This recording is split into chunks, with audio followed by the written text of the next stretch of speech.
Michella Chester here with NCAA Digital. I am joined by Wayne Cavadi, our NCAA.com expert in all things D2. We're going to preview the D2 college softball season ahead of the 2022 year. Wayne, I want to go through your Power 10 rankings going into the season, your top 5 teams in specific. Why are those the teams you chose as championship contenders for this year?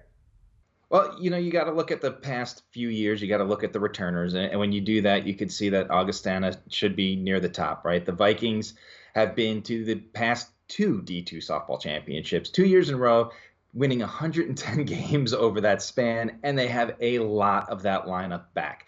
We'll talk a little bit about the players back later when we talk about National Player of the Year candidates. And that's all you need to know there, right? So Augustana is definitely number one for me.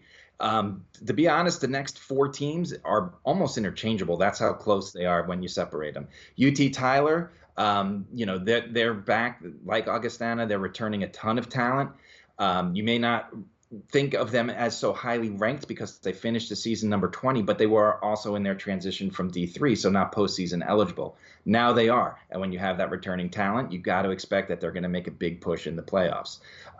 Speaking of the Lone Star Conference, you got to go over to West Texas A&M at my number 3. Ruby Salzman is back with the Buffs, and she's coming off a big freshman year in 2019 and followed it up with another big year. You have your ace back in the circle, and this is a team that knows how to find the postseason, so there's no reason to expect they don't do it again. Grand Valley State is another team I have. They have big shoes to fill. They lost their cleanup hitter, but they return a bunch of other people in that line of experience from another program that has been the Final Eight 2 years in a row. They know how to win. They have their ace back, and they're always going to be a top 5 threat.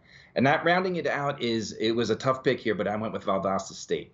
The Blazers offense was ridiculous last year. They led D2 in home runs. They returned Nikki Pennington, who led all of D2 with 24 home runs, and they also have Morgan Hill, who wasn't far behind her.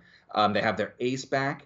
The problem is they have Auburn Montgomery, who's one of the best teams in the land in their own conference. So they're going to have their hands full, and that Auburn Montgomery team has an unbelievable pitching staff. So we're going to see, does pitching counter home runs in the long run? One team I think that we need to mention real quick, because I know people will be asking, are the national runners-up, Biola. I do think they're good. I think they have a lot of returning talent. They have their ace back, but they're an interesting case to me. Concordia is going to be a powerful team in their own conference. They got hot at the right time. They rode that wave all the way to the national championship series. It will be interesting to see. I think they're in the top 10. I think if that momentum carries over, we're looking at a top 5 team pretty quickly. Absolutely, and I'm sure there's a lot of players in those top 5 teams that you want to talk about. Can we talk some Player of the Year candidates for 2022? Absolutely. Let's go right back to Augustana. We have a whole bunch to choose from, but I'm going with Mary Pardo. She had a 17 home run season and followed that up with a 20 home run season. And like I said, it's just one of the best lineups in the land year after year. If they're going to make it for a third time to the finals, it's going to be her bat doing something special. Valdosta State, you have 2 choices, right? You could go with Nikki Pennington, who did lead D2 with those 24 home runs, but I'm going with Morgan Hill.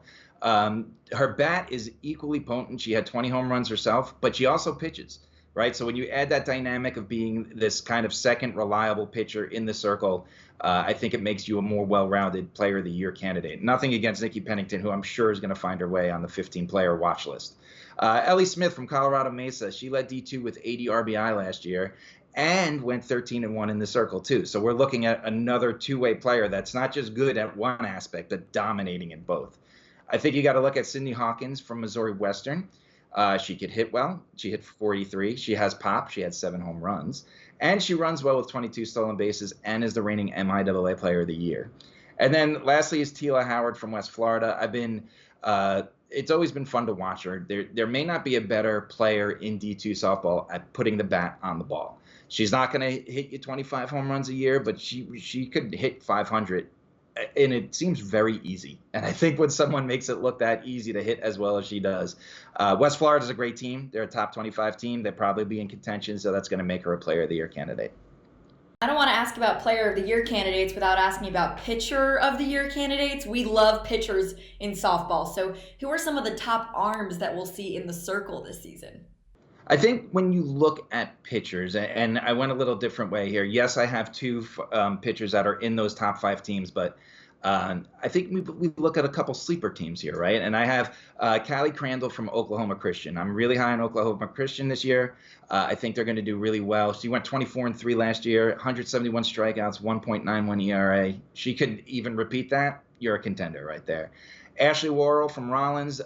She has a few no-hitters under her belt. Again, she went 1.04 ERA last year, had a winning record, another strong pitcher.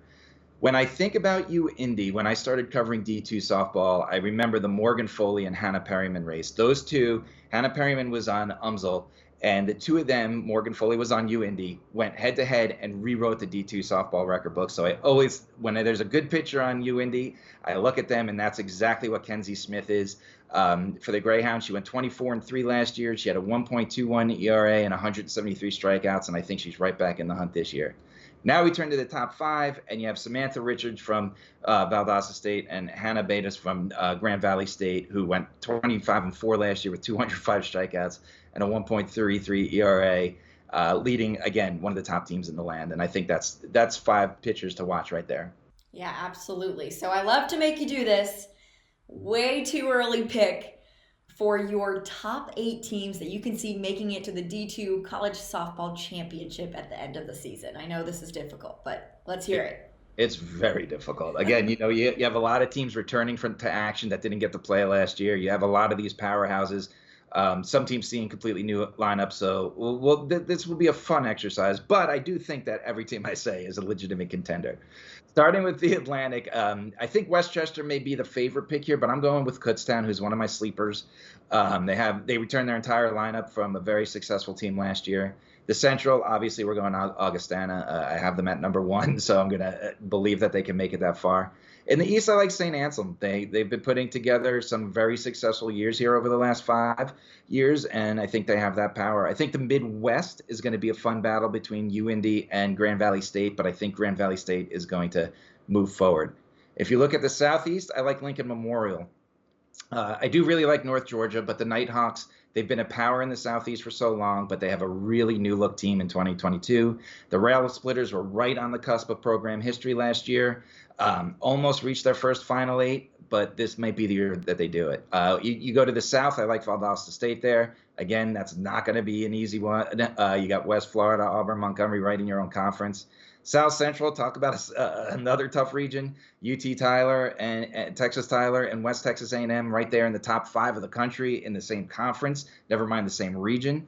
But I think this is the year. Why not go Texas Tyler, right? This is the year they're finally D2 eligible. Let's see them make that run to the Final 8.